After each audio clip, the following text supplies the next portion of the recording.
નાથ ભગવાન અત્રે આવેલા આયોજકો સર્વેને મારા સાદર જય ભીમ, સાદર પ્રણામ.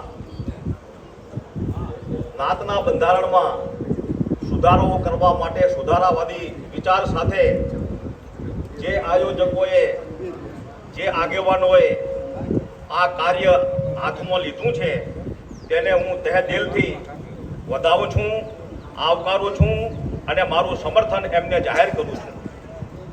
ભાઈ શ્રી કેશુભાઈએ અત્રે હાલ બયાન કર્યું કે 2008માં એમને જે મંતવ્યો કે સૂચનો રજૂ કર્યા હતા એ પૈકીના ઘણા બધા સૂચનોને ફગાવી દેવામાં આવ્યા હતા, અગર તો મંજૂર રાખવામાં નહોતા આવ્યા. અત્રે હાલ મેં સાંભળ્યું એ પ્રમાણે એ સૂચનો યોગ્ય હતા, સમયની સાથે અનુસંધાન કરતા હતા, પરંતુ જે તે વખતે હું 2008માં વિસામણ મુકામે હતો પણ મેં ત્યાં નાદ ભેગી થઈ હોય એવું જોયું નહોતું. હગલીઓની નાદ ભેગી થઈ હોય એવું જોયું. તટસ્થ અને નિષ્પક્ષ જેને નાદ કહેવાય એવું મેં જોયું નહોતું.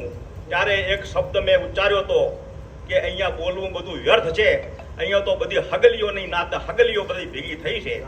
આવા મારા વાત હતી અને મેં પણ અમુક સૂચનો કર્યા હતા, એને પણ ધ્યાનમાં લેવામાં ના આવ્યા. કેશુભાઈએ એ વખતે પણ ભારે જહેમત ઉઠાવી હતી.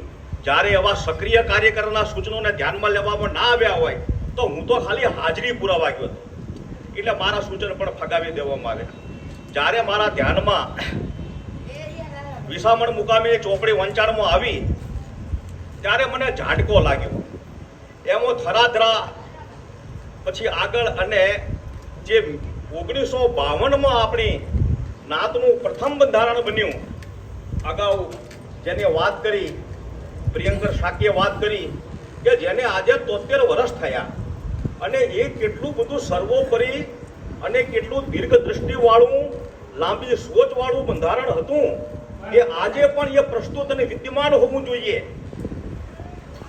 ત્યારે એક શબ્દ એ લોકોએ મેઘવાળ ભાઈઓનું બંધારણ હતું એના બદલે વિસામણમાં વણકર શબ્દ ઉમેરી અને વણકર અને ચમારનો ભેદ પાડવાનું એક દુસ્સાહસ જે તે વખતના લોકોએ કરેલું હતું.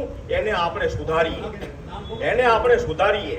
કાં તો મેઘવાળ ભાઈઓ રાખીએ, અગર તો અનુસૂચિત જાતિ રાખીએ કે એ છત્રીની અંદર આપણે વણકર અને ચમારનો સમાવેશ થઈ જાય. આપણે તો રોટી બેટીનો વ્યવહાર છે, આજે પણ નિરંતર ચાલે છે. એક મગની બે ફાળ છે અને વણકર અને ચમારની આઈડેન્ટિટી તો વ્યવસાયિક આઈડેન્ટિટી હતી, ધંધાકીય આઈડેન્ટિટી હતી. એક મગની બે ફાળ એમાં વ અને ચ આપણને દૂર કરે. એટલે હવે પછી જ્યારે બંધારણ બને, સુધારા થાય એટલે એ શબ્દને કાઢી નાખવાની મારો નમ્ર અનુરોધ છે.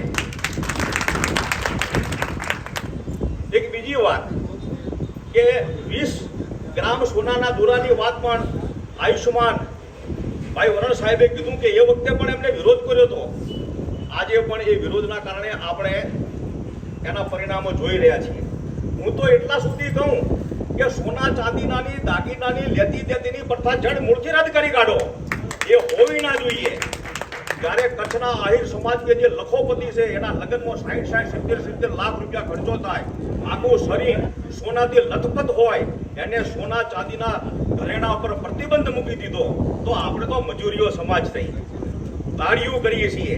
2-5 માણસો ભણી ગયા હોય, 2-5 માણસોની પાસે લાખો રૂપિયા હોય, એથી આખો સમાજ લખપતિ નથી. દાગીનાની પ્રથા સોના ચાંદીની કાઢી નાખો. દીકરીને શણગાર કરવો હોય તો આ ઓલા બગસરાના દાગીનાથી શણગાર થાય. શણગાર જ લગ્નનો કરવો છે, એ કાઢી નાખવું જોઈએ.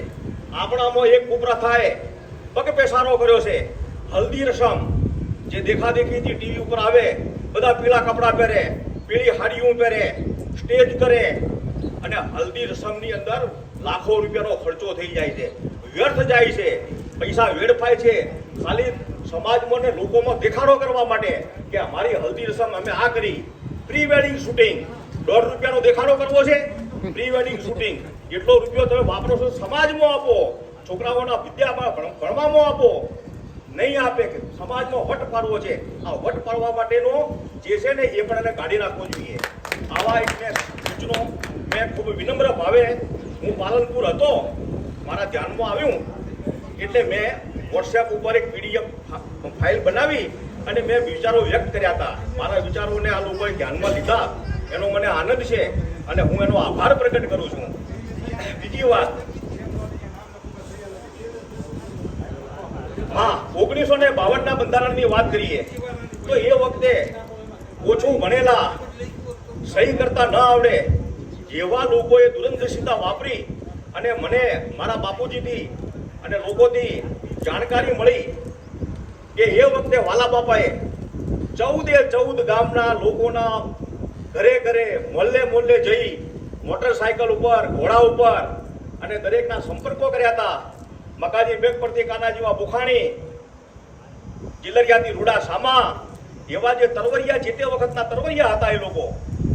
તો ખર્ચની વાત આવી હતી કે પણ વાલા ભાઈ, આપણે તો કે આ ખર્ચો પડતો ક્યાં કરશું? ખર્ચાની ચિંતા ન કરો, આપણે એ ખર્ચાનું થઈ જશે, પણ બધા તમે ક્યાં ભેગા થાવ? તો ક્યાં ભેગા થાવું? તો કે તમારા ગામ રાખો. હાલો કે આપણે બીડું ઝડપ્યું અને મને આછેરું યાદ છે તો 3.5 દિવસ સુધી નાથ મોટી ચેનલોમાં રહી હતી અને એ મુસદ્દો કઢાયો. એ મુસદ્દો, એ બંધારણ ત્યારથી અમલમાં આવ્યું. એ આપણું ફાઉન્ડેશન છે, આપણો પાયો છે. હવે પછી જ્યારે નવું બંધારણ બને તો એ જે 1952નું બંધારણ છે એને એઝ ઇટ ઇઝ, જેમ છે તેમ, અક્ષરે અક્ષર, કાના માતરની ભૂલ વગર જેમ છે તેમ એને એ રિપ્રિન્ટ કરવું જોઈએ. પછી સમયાંતરે જે કલમમાં સુધારા થયા કે ખેંગારકામાં આ સુધારો થયો, અહીંયા આ સુધારો થયો, એ લખવું જોઈએ. છેલ્લે વિસામણમાં આવું થયું એ લખવું જોઈએ. અને હવે પછી આ સુધારા અમે કરીએ છીએ. પરિવર્તન સંસારનો નિયમ છે, પરિવર્તન આપણે કરવું, પરંતુ એવું પરિવર્તન કરવું કે ખર્ચો ઓછો આવે, વધારો નહીં કરવો પણ ઘટાડો કરવો. આવું મારું એક નમ્ર સૂચન છે અને એ સૂચન સાથે મેં મારા મંતવ્ય વ્યક્ત કર્યું છે. આપે મને શાંતિથી સાંભળ્યો, હું તહે દિલથી શુક્રિયા અદા કરું છું. ખૂબ ખૂબ આભાર. જય ભીમ, નમો બુદ્ધાય.